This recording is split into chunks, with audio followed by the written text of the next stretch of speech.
আসসালামু আলাইকুম, welcome to cooking হিরাজ। আজকে তৈরি করে দেখাবো আপনাদেরকে ছোট শুটকি দিয়ে লতির রেসিপি। কথা না বাড়িয়ে রেসিপিতে চলে যাই। এখানে আমি একটি কড়াইতে পরিমাণ মতো তেল দিয়ে দিচ্ছি। তেলটা একটু গরম হয়ে গেলে পেঁয়াজ কুচি, রসুন কুচি দিয়ে দেব। পেঁয়াজের থেকে রসুন কুচি নেওয়া হয়েছে এখানে বেশি, যেহেতু শুটকি রান্না করব। রসুন কুচি মোটামুটি হাফ কাপের মতো আছে এখানে, আর পেঁয়াজ কুচি 2টা মিডিয়াম সাইজের নিয়েছি। এখন নেড়ে চেড়ে দিচ্ছি, পরিমাণ মতো লবণ দিয়ে দিচ্ছি। এখন আবারও নেড়ে চেড়ে দেব। পেঁয়াজ থেকে একটু পানি ছেড়ে দিলেই এখানে আমি ছোট শুটকি ধুয়ে রেখেছি, সেগুলো এখন দিয়ে দিব। এখানে ছোট শুটকি পেঁয়াজ রসুনের সাথে অবশ্যই দিয়ে দিবেন। এই সময় শুটকি দিয়ে দিলে কী হয়, শুটকির যে বাজে স্মেলটা ওটা অনেকটাই দূর হয়ে যায়, যেহেতু অনেকে আবার এই বাজে স্মেলটা সহ্য করতে পারে না। আবারও ভালোভাবে নেড়ে চেড়ে দিচ্ছি। এখন ঢাকনা দিয়ে 7 থেকে 8 মিনিটের মতো রান্না করব। ঢাকনাটি উঠিয়ে নিচ্ছি, নিয়ে এখন আবার নেড়ে চেড়ে দেবো।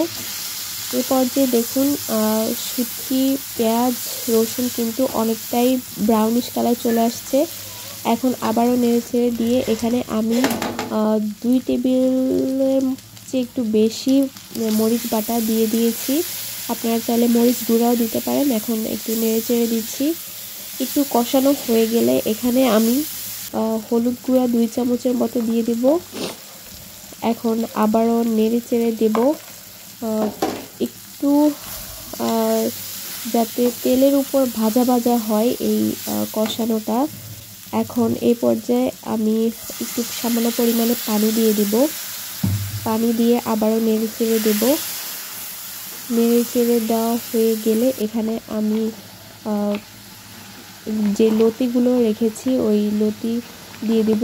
এই লতিগুলো কিন্তু আমি ধুয়েই সুন্দর করে পরিষ্কার করে রেখেছি। এখন আবারও নেড়ে চেড়ে দিচ্ছি। এখান দিয়ে আমি নেড়ে চেড়ে দেওয়ার পর পানি দেব। এর মাঝে কিন্তু ভিডিওটি স্কিপ হয়ে গিয়েছে। আমি এখানে পানি দিয়েছি, পরিমাণ মতো পানি দিয়ে 5 থেকে 7 মিনিটের মতো রান্না করেছি। তারপর আবারও ঢাকনা উঠিয়ে 5 থেকে 7 মিনিটের মতো রান্না করেছি। এভাবে করতে করতে প্রায় আমার রান্নাটা হয়ে এসেছে। এখন আমি লবণটা চেক করে নিয়েছি, একটু লবণ হয়নি, তাই সামান্য পরিমাণে লবণ দিয়ে আবারও নেড়ে চেড়ে দিয়েছি। এই তো হয়ে গেছে আমার রান্না, অলরেডি ডান। আপনারা মাখা মাখা রাখলে অবশ্যই মাখা মাখা রাখবেন, আর ঝোল ঝোল রাখলে আর একটু পানি বেশি রাখবেন। আজকের মতো এখানেই আমার রান্না শেষ। সবাই আমার নতুন পেজটিকে ফলো করবেন। আর এখানে আমি ধনিয়া পাতা কুচি দিয়ে দিয়েছি। আমার ভিডিওটি যদি ভালো লেগে থাকে অবশ্যই লাইক করবেন, শেয়ার করবেন, আর কেমন হয়েছে অবশ্যই কমেন্টে জানাবেন। আমার এই নতুন পেজে কিন্তু অলরেডি অনেক ভিডিও দেওয়া আছে। যারা নতুন নতুন রেসিপি শিখতে চান অবশ্যই আমার রেসিপিগুলো দেখে আসবেন।